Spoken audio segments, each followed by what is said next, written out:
సుప్రీంకోర్టులో చంద్రబాబు కేసు విచారణ వాయిదా పడింది. Justice SV Bhatti, justice Sanjiv Khanna bench విచారణకు విముఖత చూపారు. తెలుగు న్యాయమూర్తి భట్టి విచారణ నుంచి తప్పుకున్నారు. కేసును మరో బెంచ్ కు బదిలీ చేశారు. మరో బెంచ్ ఈ కేసులో వచ్చే వారం విచారణ జరపనుంది.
బ్రేకింగ్ న్యూస్ చూస్తున్నాం. సుప్రీంకోర్టులో చంద్రబాబు కేసు విచారణ వాయిదా పడింది.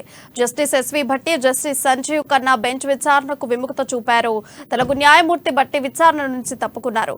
కేసును మరో బెంచ్ కు బదిలీ చేశారు. మరో బెంచ్ కేసులో వచ్చే వారం విచారణ జరపనుంది.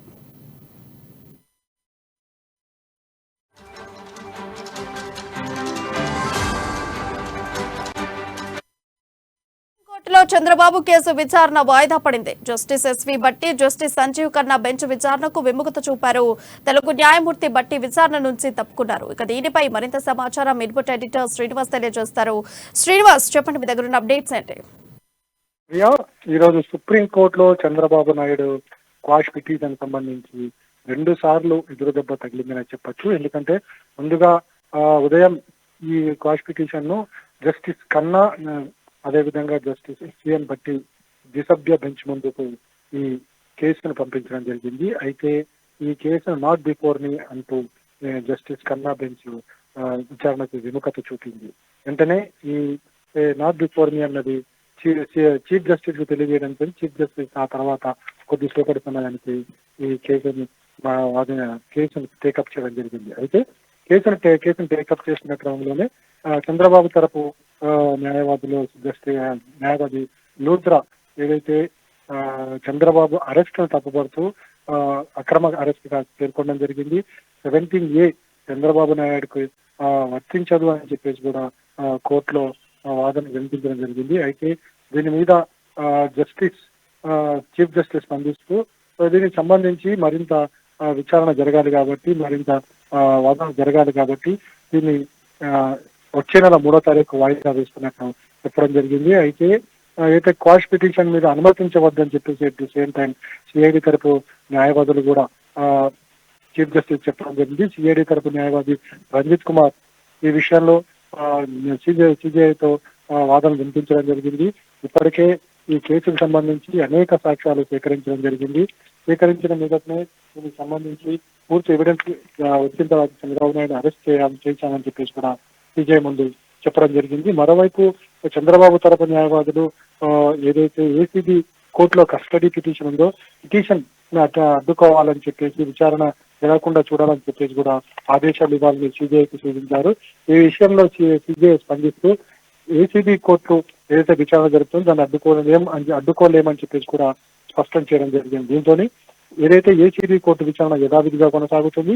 అదేవిధంగా సుప్రీంకోర్టులో ఏదైతే క్వాష్ పిటిషన్ సంబంధించి వచ్చే నెల 3వ తారీఖున అంటే వచ్చే మంగళవారం రోజున విచారణ జరుపుతాం అని చెప్పేసి కూడా చీఫ్ జస్టిస్ చెప్పడం జరిగింది. మొత్తానికి చూసుకుంటే కనుక ఈరోజు సుప్రీంకోర్టులో చంద్రబాబు నాయుడు సంబంధించి నాట్ బిఫోర్ అని చెప్పేసి జస్టిస్ సంజయ్ ఖన్నా వ్యక్తం చేయడము, అదేవిధంగా వెంటనే దీని మీద కేసు చేపట్టాలని సిబిఐ మీద ఒత్తిడి తీసుకొచ్చినప్పటికీ దీన్ని మంగళవారం వాయిదా వేయడంతో చంద్రబాబు నాయుడుకు అయితే ఇప్పట్లో రిమాండ్ నుంచి బయటపడే సూచనలు అయితే ఇవి కనిపించట్లేదు.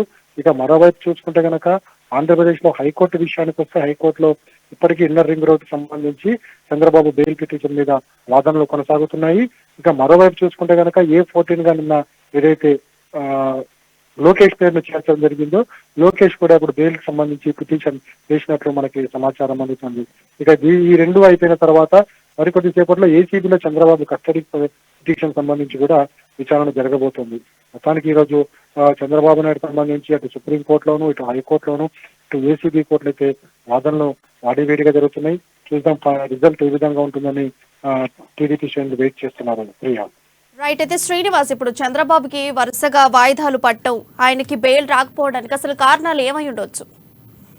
కారణాలు మనం దీనికి సంబంధించి కారణాలు ఏంటనేది విశదీకరించడం లేక దీని గురించి మనము ప్లాన్ చేయడం అనేది కరెక్ట్ కాదు. అయితే ఒకటి మనం ముందు నుంచి గమనిస్తున్నది ఏంటంటే, ఏసీబీ కోర్టులో మొదటగా ఏదైతే చంద్రబాబు రిమాండ్ చేయడము, జైలును కొట్టివేయడము, క్వాష్ చేయడం అనేది ఖచ్చితంగా సిఐడి అధికారులు ఈ విచారణను చాలా లోతుగా విచారణ చేసినట్లుగా ఇక్కడ స్పష్టంగా కనిపిస్తుంది. ఎందుకంటే చంద్రబాబు నాయుడుకి సంబంధించిన లావాదేవీలు కావచ్చు, ఏదైతే మనకి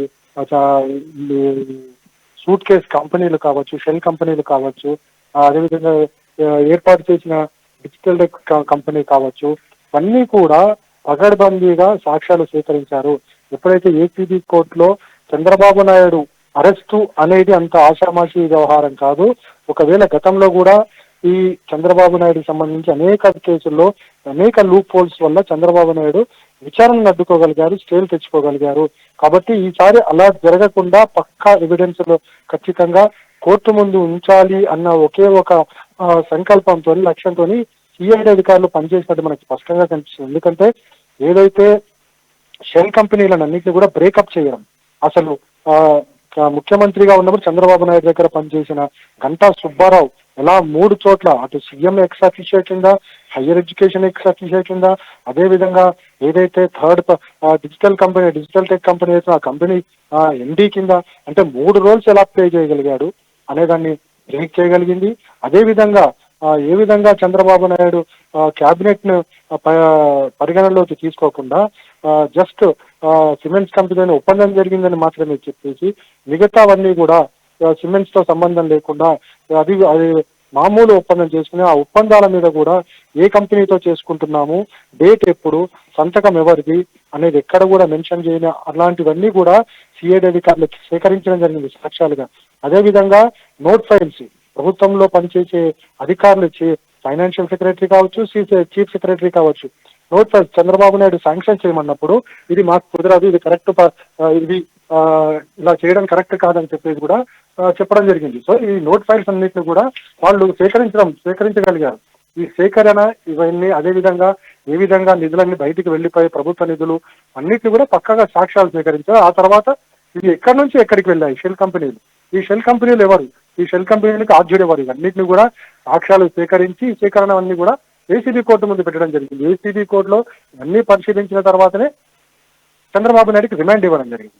at the same time Chandrababu Naidu మీద పెట్టిన కేసులు ప్రధానంగా మనం చూసుకుంటే కనుక చంద్రబాబు నాయుడుని అక్రమ అరెస్టు చేశారు. అదేవిధంగా 17A చంద్రబాబుకు వర్తించదు అని చెప్పేసి చంద్రబాబు తరపు న్యాయవాదులు వాదిస్తున్నారే తప్ప కేసులో మెరిట్స్ ఏంటి అన్న దాని గురించి చంద్రబాబు నాయుడు తరపు న్యాయవాదులు వాదించడం లేదనేది కూడా ఇక్కడ స్పష్టంగా కనిపిస్తుంది. ఇదే విషయం హైకోర్టుకు వెళ్లి కూడా చంద్రబాబు నాయుడు మీద పెట్టిన కేసును కొట్టేయాలని చెప్పేసి వాళ్ళు వెళ్ళడం జరిగింది. కానీ ఇక్కడ మెరిట్స్ హైకోర్టు చూడడం జరిగింది. ఏదైతే చంద్రబాబు నాయుడుకి సంబంధించి ప్రాథమిక సాక్ష్యాలన్నీ కూడా సిఐడి అధికారులు సేకరించారు. అందుకు సంబంధించిన సాక్ష్యాన్ని కోర్టు ముందు కూడా ప్రవేశపెట్టడం జరిగింది. ఇవన్నింటిని చూసిన తర్వాతనే క్వాష్ పిటిషన్, చంద్రబాబు వేసిన క్వాష్ పిటిషన్ హైకోర్టు కొట్టేసింది.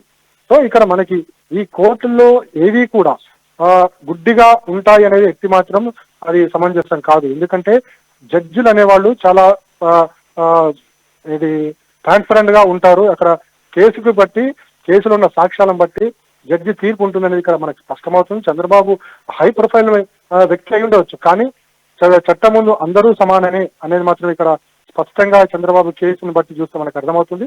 ప్రతి కేసులో ఈ కేసుకు సంబంధించి అన్ని సాక్ష్యాలు తీసుకున్న తర్వాతనే చంద్రబాబు నాయుడుకి సంబంధించి బెయిల్ రాకపోవడం రీజన్స్ గా మనం భావించాల్సి ఉంటుంది. ప్రియా. రైట్ శ్రీనివాస్, ఇప్పుడు చూసుకుంటే సుప్రీంకోర్టులో విచారణ వాయిదా పడింది. ఒకవేళ చంద్రబాబుకి బెయిల్ రాకపోతే టీడీపీ శ్రేణులు దాన్ని ఎలా తీసుకుంటారు? నెక్స్ట్ చేసేటువంటి కార్యాచరణ ఏంటిది? టీడీపీ శ్రేణులు ఎలా తీసుకుంటారు అంటే వాళ్ళు రాజకీయంగా వాళ్ళు చేసుకునే ప్రయత్నమే తప్ప మనం ఇక్కడ చూడాల్సింది ప్రధానంగా చంద్రబాబు నాయుడు కేసులకు సంబంధించి బెయిల్ రాకపోవడం అనేది టెక్నికల్ ఇష్యూ. అంటే ఆధారాలను బట్టే కేసు డిపెండ్ అయి ఉంటుంది. ఏ కేసు కానీ చంద్రబాబు నాయుడు కేసే కాదు, ప్రతి ఒక సామాన్య కేసు కూడా ప్రతి ఒక్కటి కూడా సాక్ష్యాలు ప్రజెంటేషన్, ఒక వ్యక్తిని దోషిగా చూపిస్తున్నాడు, ఆయనకు ఆ దోషి అన్న సాక్ష్యాలు ఏమున్నాయి అనే దాని మీద డిపెండ్ అయి ఉంటుంది. అదేవిధంగా నిర్దోషి అన్నప్పుడు ఆ వ్యక్తి తరపు అంటే చంద్రబాబు తరపు న్యాయవాదులు ఏం నిర్దోషిగా ఏం చూపించగలరు అనేది కూడా డిపెండ్ అయి ఉంటుంది.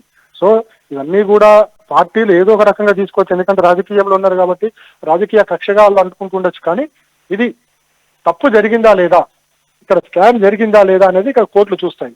ఈ స్కామ్ జరిగిందని అనుకున్నప్పుడు ఖచ్చితంగా ప్రొసీజర్కి వెళ్ళిపోతుంటాయి. ఇంకా ఈ టీడీపీ శ్రేణులు ముందు నుంచి కూడా చంద్రబాబు అరెస్ట్ నుంచి కూడా వాళ్ళు పలు విధాలుగా ఆందోళన కార్యక్రమాలు చేపడుతూనే ఉన్నారు. కొన్ని చోట్ల నిరాహార దీక్షలు చేస్తున్నారు, కొన్ని చోట్ల బంధులను పాటిస్తున్నారు, మరికొన్ని చోట్ల ధర్నాలు చేస్తున్నారు. సో ఈ ప్రోగ్రామ్ అలానే కంటిన్యూ అవుతుందని చెప్పి కూడా తెలుస్తుంది. ప్రియా, అయితే శ్రీనివాస్, ఒకవేళ తప్పు జరిగి ఆయనకు బెయిల్ రాకుండా ఆయన జైల్లోనే ఉండిపోతే ఆయన తర్వాత టీడీపీని చూసుకునేటువంటి నాయకుడు ఎవరు? ఇప్పుడు టీడీపీకి సంబంధించి చూసుకుంటే గనక మనకి ఇప్పుడు చుక్కాని లేని లావణాలే నడుస్తుందని అనుకోవచ్చు. ఎందుకంటే చంద్రబాబు నాయుడు అరెస్ట్ తర్వాత లోకేష్ ఈ తీసుకుంటాడు అనుకుంటారు, బాధ్యత తీసుకుని ముందుకు వెళ్తారు అనుకున్న క్రమంలో లోకేష్ ఢిల్లీకి వెళ్ళిపోయిన పరిస్థితి. అయితే లోకేష్ ఢిల్లీలో ఉండడంతో బాలకృష్ణ ఈ పార్టీ కార్యక్రమం తన భుజాన తీసుకుని మొత్తం వ్యవహారాన్ని నడిపిస్తానని చెప్పారు. కానీ వారం రోజుల నుంచి కూడా బాలకృష్ణ ఫీల్డ్ మీద ఎక్కడా కనిపించట్లేదు. మరోవైపు టీడీపీతోని బంధం పెట్టుకుంటున్నాను, పొత్తు పెట్టుకుంటున్నానని చెప్పేసి పవన్ కళ్యాణ్ ఆ రోజు చంద్రబాబును కలిసిన తర్వాత మీడియా ముందు స్పష్టం చేయడం జరిగింది. కానీ ఆ తర్వాత జనసేన పార్టీలో అనేక భేదాభిప్రాయాలు వ్యక్తమైనాయి. అసలు కార్యవర్గానికి సంబంధించి కార్యకర్తలకి సంప్రదించకుండా ఇలా ఏకపక్ష నిర్ణయం తీసుకుంటారు అనేది పవన్ కళ్యాణ్ ముందు వచ్చిన ప్రశ్న. ఎందుకంటే పవన్ కళ్యాణ్ పార్టీని నమ్ముకుని 175 సీట్లలో పోటీ చేయడానికి అనేక మంది నేతలు ఎప్పటి నుంచో గత 10 ఏళ్లుగా కూడా పార్టీకి సర్వ్ చేస్తూ వస్తున్నారు. వాళ్ళ పరిస్థితి ఏంటనేది కూడా అక్కడ వాళ్ళకి దిక్కుదోచిన స్థితిలో ఉన్నారు. అదేవిధంగా పవన్ కళ్యాణ్ ముఖ్యమంత్రిని చేస్తామనుకున్నాం కానీ చంద్రబాబుని ముఖ్యమంత్రిని చేయాలని మా కోరిక కాదని చెప్పేసి చాలా మంది జనసేన నేతలు చెబుతున్నారు. సో ఇలాంటి పరిస్థితి పవన్ కళ్యాణ్ ఎక్స్పెక్ట్ చేయకుండానే నేరుగా వచ్చి టీడీపీతో పొత్తుని ప్రకటించడం పార్టీలో జనసేన పార్టీలో ఇది భేదాభిప్రాయాలకు దారితీసింది. సో పవన్ కళ్యాణ్ కూడా ఇప్పుడు ఫీల్డ్ మీద కనిపించట్లేదు, అంటే క్షేత్రంలో ఎక్కడ కూడా కనిపించట్లేదు. ఇప్పుడు ప్రస్తుతం ఉన్న పరిస్థితిలో ఒకవేళ లోకేష్ ని కూడా అరెస్ట్ చేస్తారని చెప్తున్నారు కాబట్టి లోకేష్ గనక అరెస్ట్ చేస్తే మరోవైపు ఈ ఇద్దరిని అరెస్ట్ చేసిన తర్వాత అచ్చెన్నాయుడు మరో కేసులో ఏ2 నిందితుడిగా ఉన్నాడు, ఆయన రోడ్డు మీదనే అంటే హ్యాపీగా తిరుగుతున్నారు. సో ఈ కేసులో ఇద్దరిని అరెస్ట్ చేసిన తర్వాత అచ్చెన్నాయుడు ఎందుకు అరెస్ట్ చేయాలన్న క్వశ్చన్ కూడా వస్తుంది. కాబట్టి అచ్చెన్నాయుడు కూడా అరెస్ట్ చేసే అవకాశాలు కూడా ఉన్నాయని చెప్పేసి న్యాయ నిపుణులు చెప్తున్నారు. అచ్చెన్నాయుడు ఏపీ తెలుగుదేశం అధ్యక్షుడిగా వ్యవహరిస్తున్నారు. సో ఒకవేళ అచ్చెన్నాయుడు కూడా అరెస్ట్ చేస్తే, ఈ లోకేష్ కూడా అరెస్ట్ చేస్తే నెక్స్ట్ ఏంటన్న దాని మీద ఇప్పటికే పార్టీలో సమాలోచనలు జరుగుతున్నాయి. చంద్రబాబు నాయుడు సతీమణి భువనేశ్వర్ని రంగంలోకి దించాలి, పాదయాత్ర నిర్వహించాలి, ప్రజల్లోకి వెళ్ళాలి, ఆందోళన కార్యక్రమాలు చేపట్టాలని చెప్పేసి టీడీపీ ఒక ప్లాన్ అయితే చేసుకుంది. కానీ దీనికి అన్నిటికీ కూడా మళ్ళీ చంద్రబాబు నాయుడు ఏ విధంగా స్పందిస్తారు, చంద్రబాబు నాయుడు డైరెక్షన్ లోనే ఇవన్నీ జరగాల్సి ఉంటుంది. అయితే ఇవన్నీ కూడా జరగాలంటే మరో వచ్చే మంగళవారానికి వెయిట్ చేయాల్సిన పరిస్థితి ఉంది. ఎందుకంటే చంద్రబాబు నాయుడు క్వాష్ పిటిషన్ సంబంధించి సుప్రీంకోర్టు ఏ నిర్ణయం తీసుకుంటుందో ఆ తర్వాతనే నెక్స్ట్ స్టెప్ పార్టీ తీసుకుంటుందని చెప్తున్నారు. ఆ లోపు ఏవైతే నిరసన కార్యక్రమాలు ప్లాన్ చేసుకున్నారో ఆ ప్లాన్ ప్రకారం ఆ కార్యకర్తలు, జిల్లా నేతలందరూ కూడా పాల్గొంటున్నారు. ప్రియా, రైట్. అయితే ఇప్పుడు చూసుకుంటే ఇటు చంద్రబాబుని అటు లోకేష్ ని ఇద్దరిని అరెస్ట్ చేయడం అనేటువంటిది జరిగితే చంద్రబాబు భార్య ఇప్పుడు టీడీపీ తెలుగుదేశం పార్టీకి వచ్చి ఆమె ఏలేటువంటి అవకాశం ఉందనుకోవచ్చు. అన్ని కూడా హైపోథెటికల్ క్వశ్చన్స్ అనుకోవచ్చు. ఎందుకంటే ఎలక్షన్స్ కి వరకు ఎలా ఉంటుందని మనం చెప్పలేని పరిస్థితి. అయితే ఒకవైపు టీడీపీ చంద్రబాబు నాయుడు అరెస్ట్ తోని పార్టీ గ్రాఫ్ పెరిగిందని చెప్పుకుంటున్నప్పటికీ కూడా క్రమేణా మనం చూసుకుంటే గనక ఏదైతే ఈ లా ప్రొసీడింగ్స్ జరుగుతున్నంతసేపు చంద్రబాబు నాయుడుకి వ్యతిరేకంగా ఇక్కడ అన్ని సాక్ష్యాలు రావడము, అవన్నీ కూడా కోర్టుల్లో రిమాండ్ తరలించడము, కస్టడీ పిటిషన్ తరలించడం అనేది చూసుకుంటే గనక పార్టీ శ్రేణుల్లో కూడా ఒకంత భయం పట్టుకుందని చాలా మంది మన నేతలను టీడీపీ నేతలతో మాట్లాడినప్పుడు వాళ్ళు అడుగుతున్నది ఒకటే, ఏం జరుగుతుంది, చంద్రబాబు నాయుడు బయటికి వస్తాడా రాడా, ఎప్పుడు వస్తాడు, ఎలక్షన్ లోకి వస్తారా రారా అనే భయం వాళ్ళని వెంటాడుతుంది. ఇలా వెంటాడుతున్నప్పుడు వాళ్ళు ఏ నిర్ణయం తీసుకుంటారని ఇప్పుడే మనం చెప్పలేము. ఎందుకంటే తీసుకున్న నిర్ణయం పార్టీకి ప్లస్ అవుతుందా మైనస్ అవుతుందా అనేది ఇప్పుడే థింక్ చేయడం అనేది కష్టంగా ఉంటుంది. కాబట్టి వీళ్ళు ఎన్నికలు దగ్గర పడుతున్నప్పుడు వాళ్ళు అప్పుడు నిర్ణయం తీసుకునే అవకాశం ఉంది.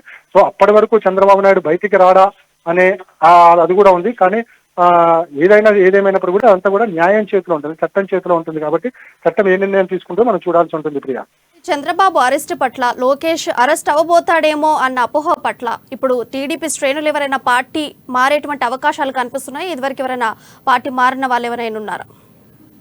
అదే అంటే అంతర్గతంగా ఒక చర్చ, అంటే భయం అయితే పార్టీ శ్రేణుల్లో పట్టుకుంది. నెక్స్ట్ ఎవరు, నెక్స్ట్ ఏంటి, నెక్స్ట్ ఏం జరగబోతుంది, ఎవరు పార్టీని లీడ్ చేస్తారు, పార్టీని ఒక తాటి మీద నడిపించగలిగే సత్తా ఎవరికి ఉందనేది మాత్రం ఇప్పటికీ పార్టీలో అంతర్గతంగా చర్చ జరుగుతుంది. అయితే ఇప్పటికీ దీని మీద ఒక క్లారిటీ రావాలంటే మాత్రం మరికొన్ని రోజులు వెయిట్ చేయాల్సి ఉంటుంది. Priya, thank you Srinivas for updates.